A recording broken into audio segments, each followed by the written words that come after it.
One of the most important facets of any business is customer service. In business, you are not only selling a product or a service, but an experience. Providing exceptional customer service and developing real relationships with your clients means increased sales, retain customers, new customers via word of mouth, and a positive reputation. You're listening to the Focus on Customer Experience podcast. Benjamin Del Grosso gives you the ins and outs of one of the most underlooked aspects in business today. Improve your customer service and watch your business skyrocket. 2, 1.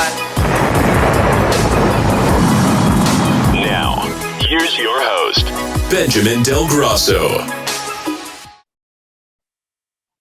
Hello and welcome to the show. Today we have Hank. Hank is joining us. He's a customer transformation expert. Did I say that correctly? Customer service transformation expert. Anyways, why don't you tell us a little bit about yourself? You know, where you're from, what you do, and Yeah, thanks, Benjamin. Great to be on the podcast.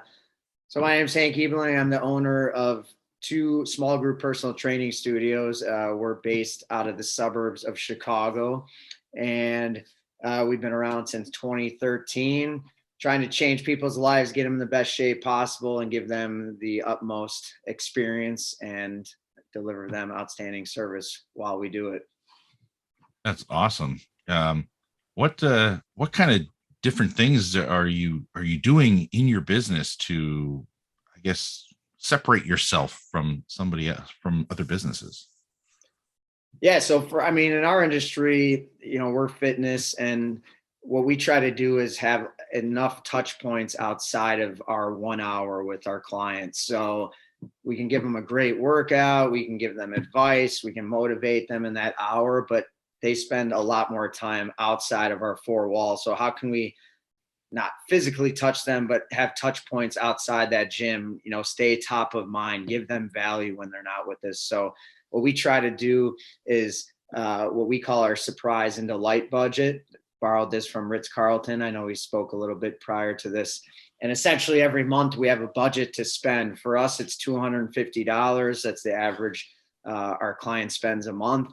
And we have to spend it each month, surprising, delighting our customers. So it could be anywhere from something maybe on a sad note, somebody had a death and we send them flowers. It could be somebody finished a marathon and we send them a little gift, a card telling them congrats, super proud of you, something along those lines. It could be as simple as we've had clients come in particular, one woman, she came in, not herself, was having a rough morning. She didn't have her coffee. Her day was a disaster. And she was one of those, like, if I don't have my coffee, it's over. It's done. Right. And so we ended up getting her favorite drink from Starbucks and had it ready for her by the end of the workout, because we knew that $3 cup of coffee made the difference in her full day. So just little things like that, try to create these little memorable moments and get as many touch points outside the gym as we can consistently. And we kind of create a systematic approach for that. Yeah, that's great. Because a lot of that stuff is missing nowadays, right? Like, we forget about those little things, and a lot of businesses look at it as an expense. So for instance, one of the jobs I used to work at, every time someone had a birthday, we used to have like a birthday cake, make the employees feel good, let them know that we knew it was their birthday. And it was, and some people don't think it's a big deal, but it was a big deal. We'd have, a Christmas party every single year. We'd have a summer party every year. And then we had a new controller come in, and he kind of looked at it and like, we could save, 100,000 plus a year getting rid of all these things. We'd even have there'd be lunches bought, like pizza parties and stuff like that for the staff, like, hey, if you hit this such and such goal, we'll buy pizza for the staff. And it started turning into, you're spending about $300 on food, every single month on all these little pizza parties and lunches and stuff like that. And it started turning into all these little nickel and diming, and the culture started going away because it was like a family run business. They always wanted to run it like a family run business, even though there was 10 owners. They really wanted to have that family feel that we care about you. We know it's your birthday. A lot of times one of the owners would come by and say happy birthday to you on your birthday. And a lot of that stuff really changed. And because everybody looked at it as, oh, buying that coffee is a $3 expense, right? Oh, that hiring another employee, that's an expense. Instead of saying hiring that extra employee so we can offer better customer service to our customers, which will then allow us to grow our business. They weren't looking at that. They looked at it as all as an expense. The whole mindset, the whole way they were looking things changed. So Yeah, and I think I would even touch on that. I mean, I think that's why so many small businesses now are struggling to find employees. I mean, the pool is smaller, but a lot of businesses just didn't have the right culture. They didn't treat people right. So, I mean, essentially, what did everyone say? Well, why should I go make $10 an hour to go get treated like garbage or to not be in a positive experience? So everything you're talking about, it comes to bite you in multiple ways as a business owner if you don't take care of that internal culture. oh yeah, and I was there through a lot of this too. So you start seeing a lot of your long-term employees start leaving and moving on to different industries, you know. And I mean, we also so like we like talking a lot about taking care of your team, your employees, and also taking care of your customers, right? So the other thing is like, what are you doing to, like you were talking about flowers, right? They used to send flowers to somebody when they had a baby, right? All those little things, right? So I think it's great that you're doing stuff like that in your business. I think that's awesome because that's game changer. That's how you make people feel great coming there and supporting your business, right? Yeah, you always want to make them feel better on the way out than they came on the way in. So that's always our goal. How can we boost their mental state once they're on the way out? Yeah, that's great. You have any other different things that you do or within your You know, business or from for our clients, we also try to do postcards. So many people don't get real mail anymore, and when you do, it's usually things like bills, ads, things that you don't like. But when you're going through your mail and you see something that's handwritten, we talked earlier again about handwritten notes. If you see anything handwritten, especially with your name on it, it always catches your attention. You always pause and you always smile, even if you don't realize it. It makes you feel special. So every week or every other week or so, we write a couple postcards out to clients, and it's nothing about sales. It's just simple things to make their day. It could say, "Hey, we've missed you. It was great to see you back in the gym." It could say, "Wow, I was amazed at how well you did that workout," or "I can't believe you lifted this weight," or whatever. Just something very simple, and it's personalized. It's handwritten from our whole staff gets involved in it, and that when they're getting that, it's creating that little bit of a happy state for them instead of going through the bills and maybe they're having a crummy day and they just see that little piece of mail with that little note, and hopefully it can flip that day for them. So that's something we try to do, I'd say about every 2 weeks or so. yeah, that's great. I mean, that's I'm was telling you off the call, sorry, off video. I'm part of Arte Syndicate, and I know a bunch of people buy stuff from First Form that are within the group that I'm in, and they tell me that First Form sends them handwritten thank you cards every time they purchase something. And I've seen a whole bunch of people actually share these screenshots or talk to me about it on the podcast. And it's pretty cool because they'll write something about what they were talking about on the phone. They try and make it personalized. So I mean, I can only imagine, that just shows that, you're being the human element.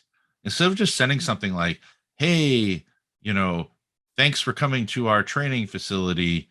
Did you know that if you sign up a friend, you get 10% off on your membership, right? Because if that's all you're sending, it's just the same thing as like having a CRM where you just keep sending an email and a promotional thing of you can get these deals, you can sign up for our weight class, you can, all you're trying to do is get money. But really, if you're just, I guess, serving people and taking care of them and showing that you care, sooner or later, they're just going to tell their friends, hey, you know what? This is the place I work out at. This is why I work out there. I was having a bad day and they bought me a coffee.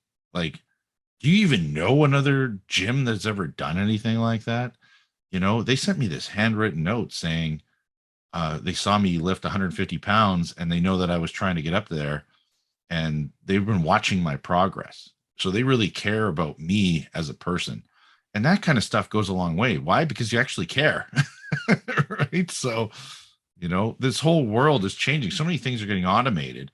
And like I was telling the guy the other day, I had to wait on hold for an hour and 23 minutes to get through to Air Canada to make a change on the flight that I didn't even get to make a change on the flight after all that. But that's like crazy hold time. I mean, and I think people get blown away when they call my business. Oh, is this Ben? Like the guy on the YouTube videos and everything? Yeah, I'm the guy who also picks up the phone. I'm a one-man business right now, like one-man empire. And I would say to you, when you agree, in talking to other business owners, it's amazing how just being responsive when you get incoming calls, emails, texts, that alone will make you stand out amongst the competition because you take that for granted. But so many businesses just fail at that, right? Maybe they get back to you if you're lucky within 24 hours, but when you're more responsive, it's like people are shocked, which is kind of sad in itself, but Oh, just yeah. an easy way to stand out. It just be more responsive, like, respect people's time and respect the fact that they're trying to pay you. So why are you not being responsive? I've had some interesting times where I've responded to an email 24 hours later, and that's slow for me, right? And I'm like, oh man, I can't believe I'm responding 24 hours later. And then I get a response of, thank you for responding so quickly. And I'm going, what? What are the standards out there? Because like for Yeah, me, it's I'm like, crazy. I can't believe, because it'll be like, the business will close at about 6 o'clock. And sometimes something will come through at 7 or 8. And usually I would respond to that, but the wife's like, you got to spend time with the family. So I try and put the phone down, or I'm trying to separate that extra time. But then usually I'll respond first thing in the morning. And I've had times where I forgot, right? Just because you get busy, you end up on the road. And then it's like, oh my God, I can't believe it. I'm not responding till 5 o'clock when I got back to the office again. Whoa, I feel so bad. And then people are like, thank you.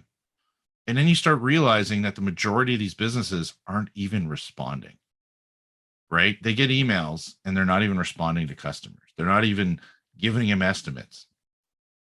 So the fact that you responded, you're already way ahead of everybody else. And, I always do, because I do those responses, I also always do 24/48 hour follow-up. So I do it depending on when they sent it and when I sent the email, I will do it because sometimes you send an email and I have hyperlinks in it, and sometimes it'll go, to their junk. So I also send a manual email saying, hey, do you have any questions or concerns regarding the email that I sent you the other day? Because that shouldn't go to junk because it's doesn't have any hyperlinks or anything on it, right? So, but that's what I try and do that to make sure that I'm reaching those people that where, it might have hit their spam filter or something like that, right? Yeah, no, I totally agree 100%. So is there, I guess I'm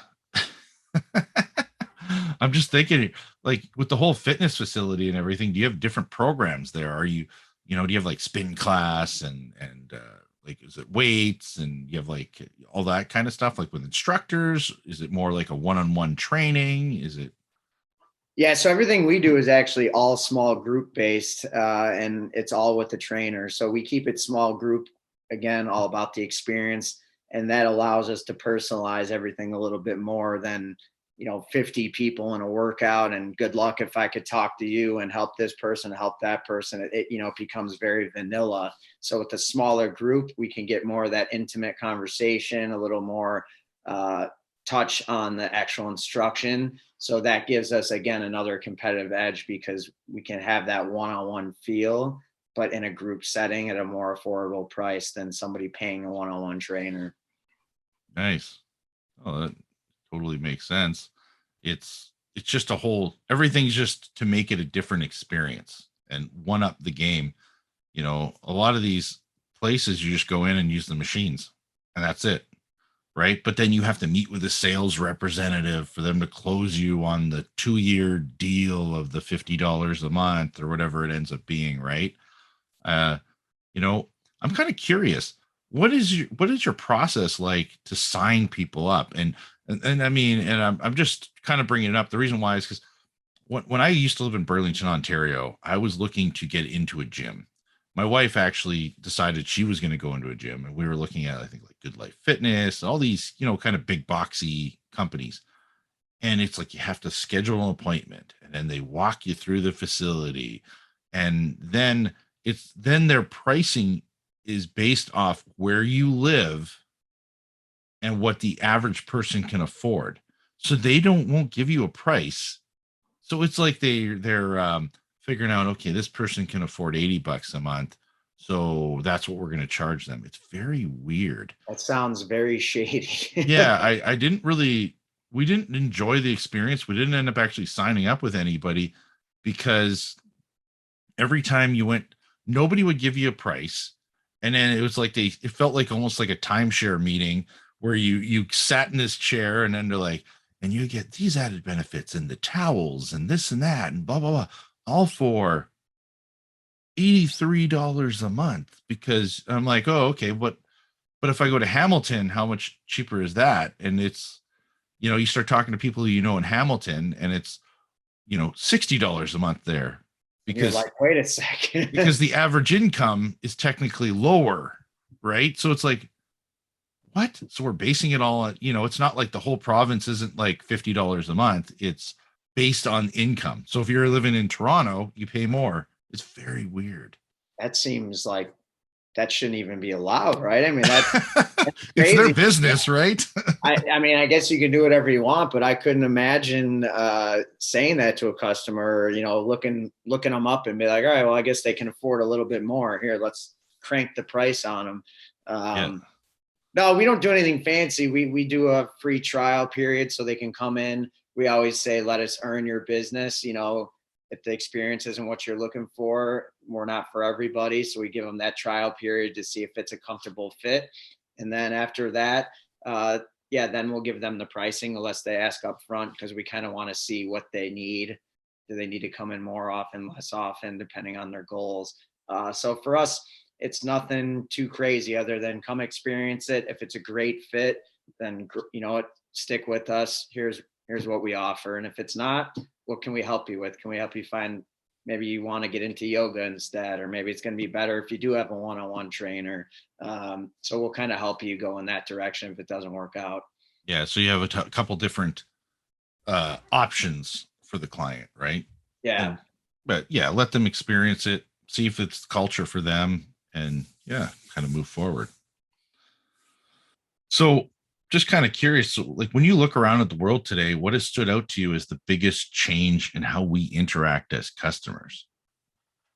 I think, and we might have touched on it before we jumped on here, it just seems like there's less human interaction and lots of tech, less from the human touch, which, I mean, in a way is a good thing. It does make things more efficient and faster in many instances, but I think people still are people and we're human, and we want that interaction, especially during the COVID years, which I guess maybe some people say we're still there, but we had even less of that. It was more isolation. So I think now, and we're seeing a lot in the fitness, people just want that camaraderie back. They want the community back. They want that sense of engagement back. So I think that's kind of what we're missing, is getting back to some of that. Yeah, no, I mean, I know the gyms, I don't know I know you said what state you're in, but I don't know how your state was impacted. But I know up here, a lot of the fitness facilities were literally forced to close for months on end. Yep. Right. And I know some other people in the Arate group that had gyms and literally were also forced to close for periods of time. And then, they reopened again, and some of them seen, huge booms in business, and some of them seen, a downfall, right? Just because there's some people that were scared, depending on the state and everything like that, right? So, I mean, gyms definitely took a beating, unfortunately, but I know there's a lot of my friends where the gym helped them with like anxiety, and with, it was a place that they could go and take out their stress or whatever, right? Go put in a good workout, press some weights or whatever, right? Because what everybody doesn't remember is, like, we have a space here at our house where we have an elliptical, we have a workout bench, we have some weights, but there's a lot of people that are living in, maybe 1,000 square foot little space. They can't fit all this fitness stuff in there, right?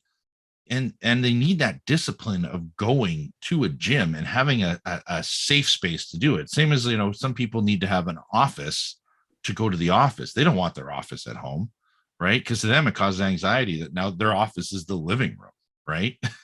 So Yeah, everybody needs, Starbucks used to say, right, that third place. You need that. You got your home, you got your work, and then you need that third place, whether that's the gym, that's for some people the coffee shop, whatever that might be. So everyone needs that space. So that's our goal, is to be that third spot. oh, that's awesome. I'm just thinking here, you know, is there a book you've read? Actually, you wrote a book. Why don't you talk about the book you wrote? That'd be Yeah, awesome. and I can talk about both of those, because I know your first question would be a book. A book I'd recommend, I'm going to guess, hopefully a lot of people have read this. We give it to every new employee, which is How to Win Friends and Influence People, Dale Carnegie. Some of the most basic, old school principles in that book, but they're never going to go out of style, if you will. And a lot of it's what we discuss with our new hires when they're onboarding. And it's just basic things in life that people forget about that are necessary for success. So I'd reference that book. If you haven't read it before, shame on you. Definitely buy it. It's probably going to be $10, $15 book. Go read it once a year, every year. I have to buy And it. what's that? I have to buy it. Yeah, you're probably the fifth person who told me to read it. oh my goodness. Yes. Go read it. And you're going to read it and go, well, this stuff isn't mind blowing, but it's like things you need to hear on a consistent basis, which essentially is what customer service is all about, right? Basics, but you just got to hear it and continuously keep it top of mind. And then, yeah, my book's called Crushing Competition with Service. It's all about being competitive, not off price, and not about I have a better product or service, but I'm going to give you a better experience. I'm going to give you better service. And it's specifically for small business owners. So how to kind of create that culture, how to hire, onboard people to match that culture, and then how to create systems and strategies to carry on that culture on a regular basis. Yeah, that's great. I mean, you know, I, being my own business and being in the niche that I'm in, last week I did 4 vehicles for one client, right? And he says to me, he goes, "Man, your business is amazing." And I go, "Oh, and I'm trying to, why is it amazing?" He goes, "Because if I have to take 4 different cars to a shop, it's going to take me at least a half hour to drive to drop it off.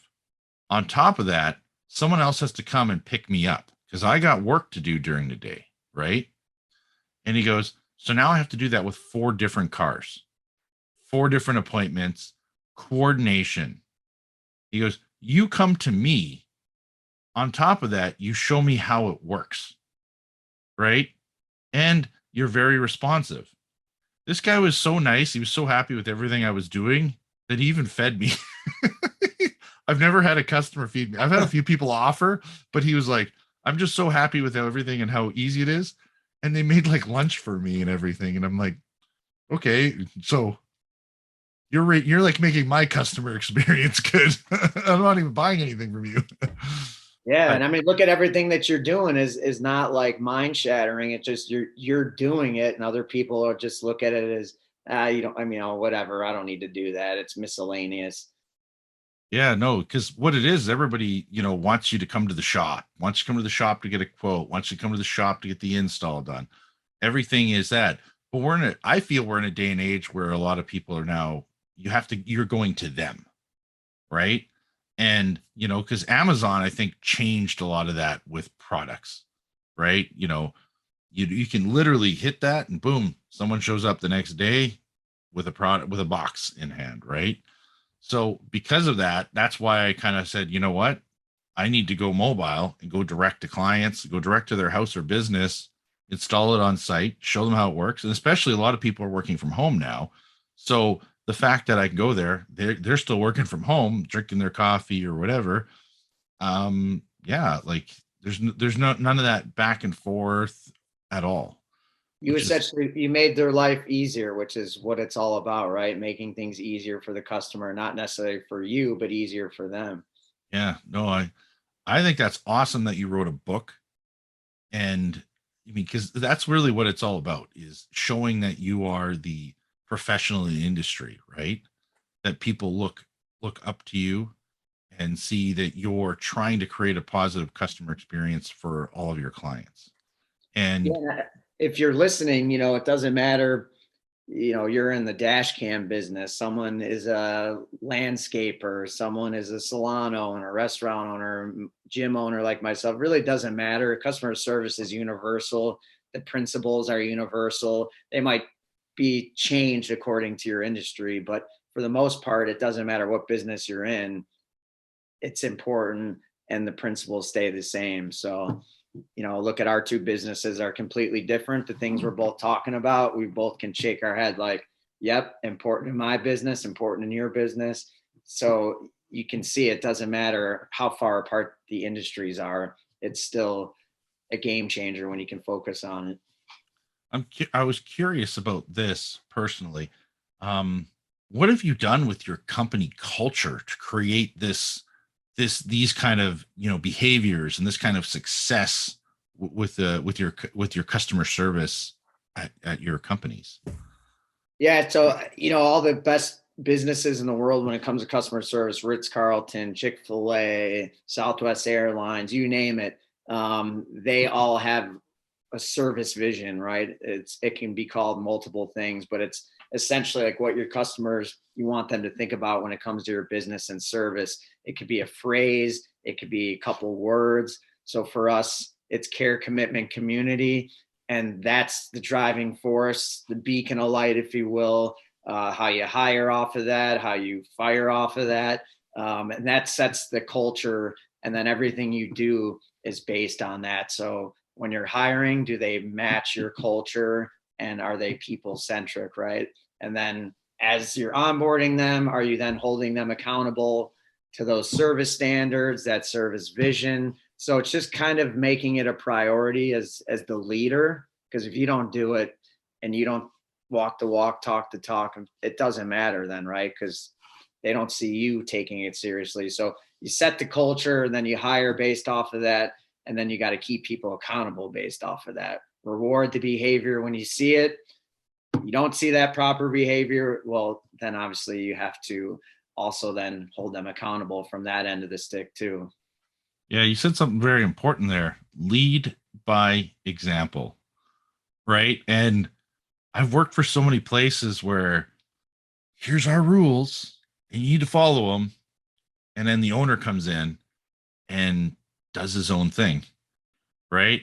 And then does the whole do as I say, not as I do, right? And that doesn't go well for company culture. You need to make sure that you lead by example as a leader. It's very important.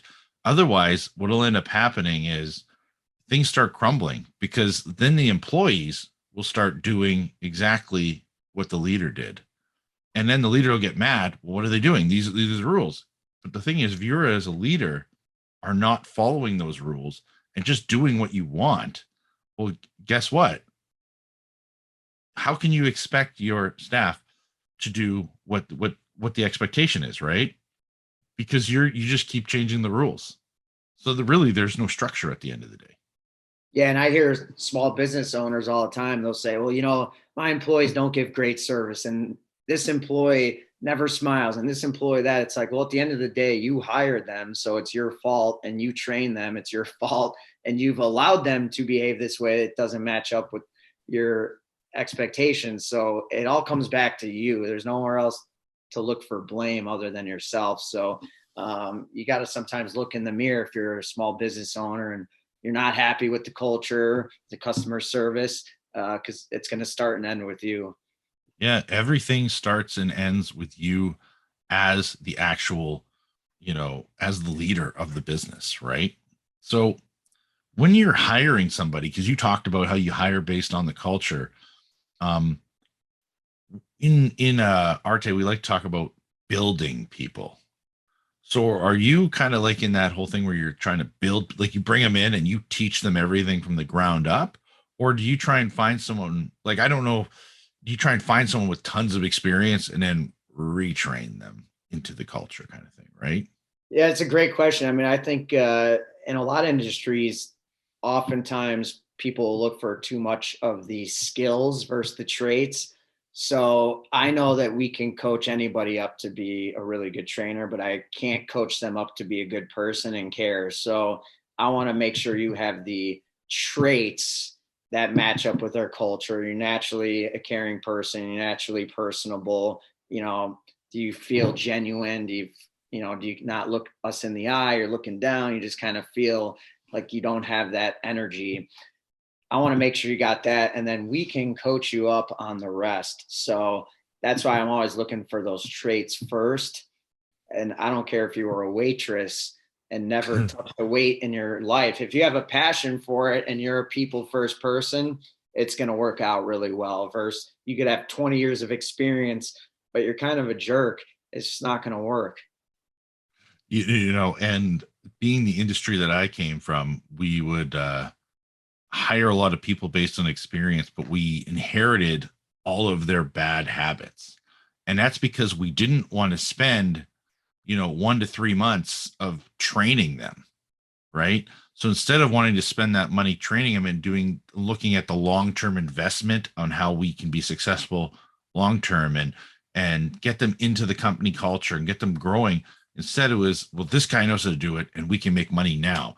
So it was, it's like that Amazon, and it's like the Keurig, you put the capsule in and you have instant coffee right now, right? And that's kind of the problem is we're looking at how can I instantly get rich, or the get rich quick thing, instead of how can we build this for long-term success. And to kind of give you an idea, I had someone contact me recently who said, we can bring your podcast to this and that and whatever and blah, blah, blah, and bring it to another level, for an exorbitant amount of money a month. And, and then they told me that you could make this amount of money and it's a huge 6-figure amount of income, probably within 6 months. And I'm going, oh, okay. But the thing in Arte is if you're getting rich quick, it's probably not going to be long-term success. So it's all about building it slowly. And like right now, like I told you, we're at like 35 podcast episodes and it's still new, but I'm just building it, being consistent every single day. And that's really what you have to do. You have to be consistent. If you're chasing the money, sooner or later, it's just going to bite you anyways. So always look at building for long-term success. That's my opinion, of course, right? I don't know how you look at it, but yeah, we always try to say people first, profit second, because if you focus on people, that would be internally your team and your customers, clients. The money's going to follow. It's going to be there. It might be a little bit down the road, but it's going to be there, and it's going to be there even, plus and then some, right? As opposed to if you flipped it around, you just focus so much on the profits and you kind of shove people to the side. That profits might be there at first, but you're going to slowly start to probably lose and not quite have that same potential you would if you became a more of a, people first business. yeah, I think it's important to be running a people first business and take care of your employees. And I mean, I can't wait to hire my first employee and build them. And I want to get someone who just is basically interested in cars. That's it. I want to look for someone who has interest in cars and then teach them how to use it. And, I really want to, like, when I went down, so I went down to Vancouver, Washington recently, and we wanted to get a Portland cup. And if you know where Vancouver, Washington is, it's literally on the border of Portland, like of Oregon, right? So I tend to collect those Starbucks cups, right? That, here we are, or whatever cups, right? And basically, we went into this Starbucks and said, "Hey, listen, we drove by a couple of Starbucks in Portland. They looked a little rough. They had like, boards boarded up over the windows. So I didn't really want to stop there." And the lady actually took about 15 minutes just chatting with us, telling us about the area, telling us where to go. And the whole time, all I was thinking was, if I lived in Vancouver, Washington, I would hire this lady. I would find a job to hire her, because we didn't buy anything in that store. Like, we didn't buy a coffee. It was like 3 in the afternoon. We didn't buy anything. She just spent time chatting with us. Maybe she was the manager. I don't know, but she was just spending so much time helping us out. And then on top of it, we had kids. She goes, "Does your kids want water?" And then she just gave us water for free. Right? She didn't have to. She could have just said, "You know what? There, look at our map. There's a bunch of Portland locations. I'm sure one of the other locations will be able to get you the Portland cups." But she didn't. She said, "Hey, you need to go to this location. This location is really good. There's a Target right by there. So if you want to do any other shopping, it's like a shopping plaza." And she went into all this detail. And I was thinking, man, like, that lady there, she's going to go places. Maybe she stays at Starbucks her whole life. You never know. She might just really love the culture and love being there. But I Yeah. mean, it's that natural natural leadership, or taking that natural incentive to try and do something more than the minimum expectations of your job, right? Yeah, I mean, we always look outside our industry for hiring, and some of my best team members have been not related to fitness whatsoever. And what you're talking about is exactly why you might find people that you could pluck from other businesses and just put right into yours, and they do great. Oh yeah, no, I totally love that kind of stuff for sure. Do you have any final words of wisdom, final thoughts, or anything you'd like to share with our audience? I would just say, at the end of the day, it sounds simple, it sounds very basic, but you just have to outcare the competition. And that's a word that gets tossed around. Of course, I care. Of course, my business cares, but do you really care deep down inside, or do you care more about that wallet than you do the actual person? So I would say try to outcare the competition no matter what industry you're in. If you have that mindset as the leader, your business will grow and grow even bigger than you thought without that mindset. I think I think that's great advice, because early on in my business, you know, I was chasing the money. I was 100% chasing the money.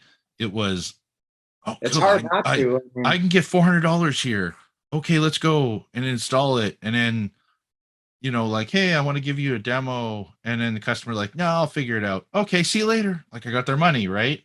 And I look at that going, but that's not me. I'm not, like, I'm usually a guy, like, do demo. And what I started noticing is then all those customers would start calling me a month later, 2 weeks later. "I don't know how to do this. I don't do that." And now I'm wasting a half hour of time walking them through something that I should have done on site so that they were comfortable with it. Right. So, I mean, as much as I was chasing the money, I also had lots of times where people would contact me to do stuff that I shouldn't have been doing. It wasn't really part of my focus. It wasn't part of what I wanted to do. And after about a year, I started realizing that I had to start saying no. But then what I also started doing is, if someone contacted me, I would say, "Please contact such and such person. They're going to be able to help you out better than I can."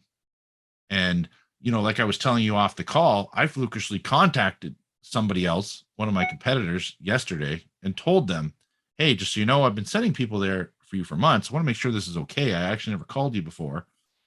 And now this is a person who's now interested in talking to me about being part of my business. So, total fluke, just by talking to my competitors. But sometimes you have to send people the other way, especially if they're not servicing if they can service you better, right? And you might have people that might need a certain training that maybe that's not something that you offer, but enough people come in the door, you might want to look at start offering that. But if you don't, hey, you know what? You might want to try such and such place. Like you said, this might not be the place for you, right?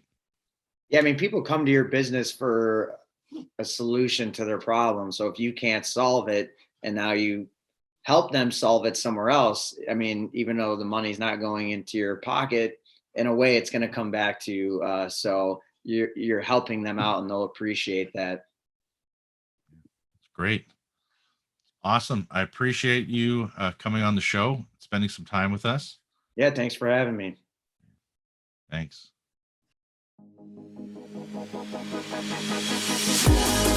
Thanks for listening to the Focus on Customer Experience podcast. Be sure to subscribe wherever you get your podcasts so you never miss an episode.